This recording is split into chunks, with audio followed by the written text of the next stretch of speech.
mbëbës bu soppi xar kanam moom la ñu nemmeeku tey mbokki Sénégal fii ma nekk ay at ci ginnaaw boo fi jaaraan sa yaram da daan daw ndax insécurité bu doy waar waaye tamit insalubrité totale loolu nag mu jaaxaloon askan bi lool indi leen njàqare ak tiis waaye nag dafa mel ne njàqare ak tiis boobu noonu moo ngi waaj a soppaliku bànneex ndaxte lu tolloog 22 milliards la état du Sénégal jël def ko fii ci biir mbëbës ngir def mbëbës un pôle écologique et social ñu war fi amal nag ay infrastructure yu dëppook jamono te mucc ayib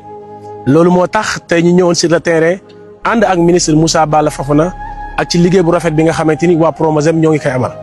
mbokki Sénégal lu tolloog 22 milliards la état du Sénégal def fii nga xamante ni moo di ci mbëbës ngir def mbëbës un pôle écologique et social bu ngeen déggee pôle écologique et social nag mooy